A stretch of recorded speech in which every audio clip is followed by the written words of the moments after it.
ये आलू chips Indian नहीं है। लोग अक्सर शिकायत करते हैं कि इसमें हवा ज़्यादा और लेज कम है, लेकिन कोई भी इंडियन कंपनी लेज को टक्कर नहीं दे पाई है। वर्ल्ड वॉर के टाइम जब बाहर सायरन बज रहे थे, बमबारी हो रही थी, लोग अपने घरों में छुपे हुए थे और छुप करके लेज खा रहे थे। आपने अक्सर इस लेज के पैकेट का प्रचार करते रणवीर कपूर, धोनी, आलिया भट्ट को देखा और आप अपना ब्रांड समझ बैठते हैं कि ये तो हमारा ही ब्रांड है, आलू चिप्स ही तो है, इंडियन ही बनाती होगी। लेकिन नहीं, ये इंडियन कंपनी नहीं बनाती और इंडियन कंपनी आज तक लेज को टक्कर भी नहीं दे पाई। और 2 के टाइम लोग लेज खाकर अपना मनोबल बढ़ा रहे थे और लड़ाई कर रहे थे। लेज ने सिर्फ पैकेट नहीं बेचा है, लेज ने साइंस, साइकोलॉजी और मार्केटिंग बेची है। जिस लेज को आप हर दिन खाते हैं उसकी कहानी एक ऐसे आदमी से शुरू होती है जिसे गरीबी में ट्रक ड्राइवर तक बनना पड़ा। और हाँ, इसमें वर्ल्ड वॉर, हिटलर और पेप्सी तक का रोल है। जरा सोचिए, बमबारी हो रही है, ब्लैकआउट में लोग डर से घर में छिपे हैं और उसी वक्त कोई लेज का पैकेट खोलकर खा रहा है। शायद सरकार भी मान गई कि युद्ध के समय भी चिप्स लोगों का हौसला बढ़ा सकते हैं। आप लेज का मैजिक मसाला, चिल्ली लेमन और चाट चस्का खाते हैं, आपको इंडियन टेस्ट आता है और आप सोचते हैं कि ये कंपनी तो हमारी है, अपनी कंपनी है, इंडियन है। पर नहीं, 1995 में जब लेज इंडिया आया तब हमारे पास थे अंकल चिप्स जैसे ब्रांड। पर लेज ने सिर्फ प्रोडक्ट नहीं बेचा, उसने साइकोलॉजी, साइंस और मार्केटिंग की पूरी किताब खोल दी। आज नतीजा ये है कि गांव का बच्चा भी लेज को जानता है, लेकिन शायद ही किसी ने अंकल चिप्स का नाम सुना।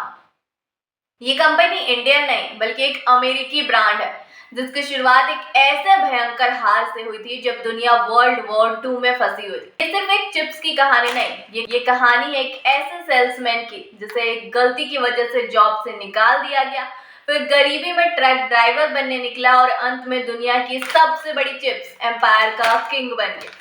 कैसे एक कागज के थैले में बिकने वाला आलू चिप्स ने दुनिया को दीवाना बनाया। आइए जानते हैं लेज की वो अनसुनी कहानी। हम बात कर रहे हैं हरमन वर्डन ले की।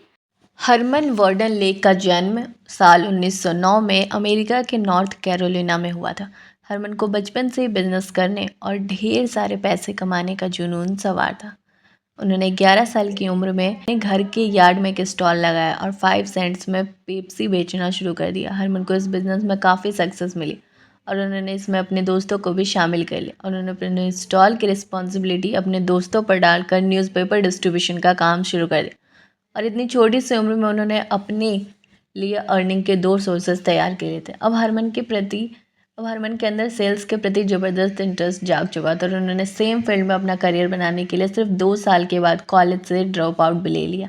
इसके बाद उन्होंने एक सेल्समैन के रूप में सनसाइड बिस्किट नाम की कंपनी को ज्वाइन किया, जो उस वक्त अमेरिका की सबसे बड़ी कुकीज़ बनाने वाली कंपनी हुआ करती थी। पर इस कंपनी और हरमन का साथ ज़्यादा समय तक चल नहीं सका और साल 1929 में आए ग्रेट डिप्रेशन के दौरान उन्हें जॉब से निकाल दिया गया। 20 साल के हरमन के पास अब कोई भी जॉब नहीं बची थी और अपनी फाइनेंशियल कंडीशन को स्टेबल करने के लिए वो कोई भी जॉब करने को तैयार थे।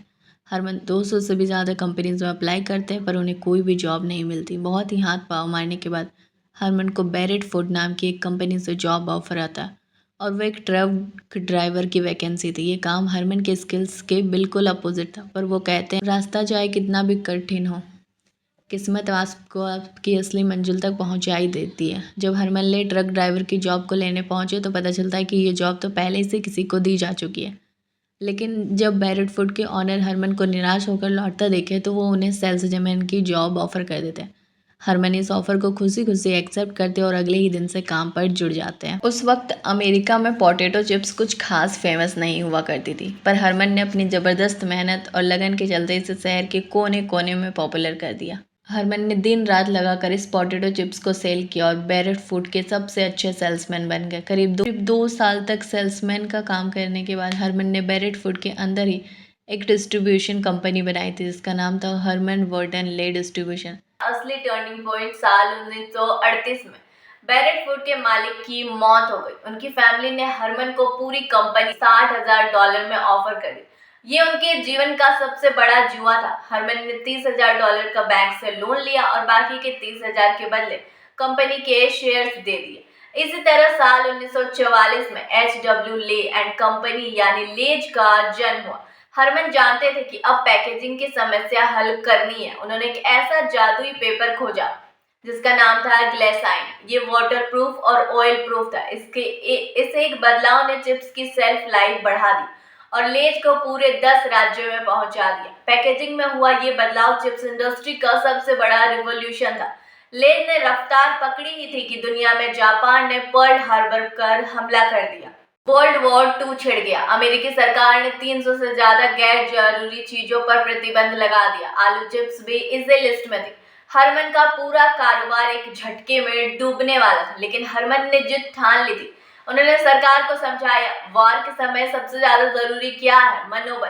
पोटैटो चिप्स एक ऐसी चीज है जिसे लोग ब्लैकआउट के समय बमबारी के डर के बीच भी आसानी से खा सकते हैं। कई महीनों की मेहनत के बाद हरमन ने सरकार का फैसला बदलवा ही दिया। इस जीत से लेज डूबने से बचा और 1945 में जब युद्ध खत्म हुआ तब तक लेज अमेरिका की दूसरी सबसे बड़ी फूड कंपनी बन चुकी थी। अब चुनौती थी चार्ल्स डेलिन की फ्रिटोस कंपनी। हरमन ने लड़ने के बजाय समझौता किया, फिर मौके का फायदा उठाया। जब फ्रिटोस के मालिक की अचानक मौत हुई तो हरमन ने तुरंत मर्ज का प्रस्ताव रखा। साल 1961 में फ्रिटो लैब का जन्म हुआ, लेकिन हरमन की भूख यहीं शांत नहीं हुई। उन्हें चाहिए था अंतर्राष्ट्रीय बाजार और इसके लिए उन्होंने दुनिया के सबसे बड़े ड्रिंक किंग को चुना, पेप्सी कोला। 1965 में फ्रूटी ले और पेप्सी कोला का विलय आया और पेप्सिको बन गई। एक सेल्समैन का 30,000 का जुआ अब दुनिया की सबसे बड़ी स्नैक एम्पायर का हिस्सा था। लेज भारत में 1995 में आया और आज 50% मार्केट शेयर पर कब्जा जमाए बैठा। पर एक विदेशी ब्रांड ने हमारी जिंदगी में इतनी चालाकी से जगह कैसे बनाई? इसका राज है इनकी मार्केटिंग स्ट्रेटेजी। जहां बाकी ब्रांड अपने ओरिजिनल फ्लेवर बेचते, लेज ने भारतीय फ्यूजन को समझा। उसने चाट मसाला पसंद किया, उन्होंने मैजिक मसाला बना दिया। यूके में इन्हें लोकल टेस्ट बेचा और चीन में लोकल टेस्ट। लेज पॉकेट में मुख्य रूप से लाल, पीला और हरा रंग इस्तेमाल किया है जो दिमाग को खुशी का सिग्नल भेजता है। पैकेट को हिलाने पर क्रिस्पी आवाज खाने से पहले ही फ्रेशनेस का यकीन दिलाती है। लेज जानता है कि गांव में 30-40 का पैकेट नहीं बिकेगा, इसलिए उन्होंने ग्रामीण बाजार के लिए सिर्फ 5 और 10 रुपए के छोटे पैकेट बेचे। हर जरूरत और हर जेब के लिए एक अलग प्रोडक्ट। उन्होंने लोकल कनेक्शन बनाने के लिए रणवीर, धोनी और आलिया का सहारा लिया ताकि भारतीय लोगों को लगे कि यह इंडियन ब्रांड है। हम अक्सर शिकायत करते हैं कि लेज के पैकेट में चिप्स कम और हवा ज्यादा होती, लेकिन इस हवा के बावजूद लेज को टक्कर देने वाला कोई इंडियन ब्रांड आज तक नहीं बन पाया। ये कहानी एक सेल्समैन की कहानी है जिसने हार को जीत में बदला और 31,000 के जुए को दुनिया के सबसे बड़े स्नैक एम्पायर में बदल दिया। आपको क्या लगता है, क्या कोई इंडियन कंपनी लेज की इस डोमिनेंस को खत्म कर पाएगी या हम हमेशा विदेशी पैकेट ही खोलते रहेंगे? कमेंट में अपनी राय जरूर बताइए और साथ ही बताइए कि आपको लेज का कौन सा वाला पैकेट पसंद है।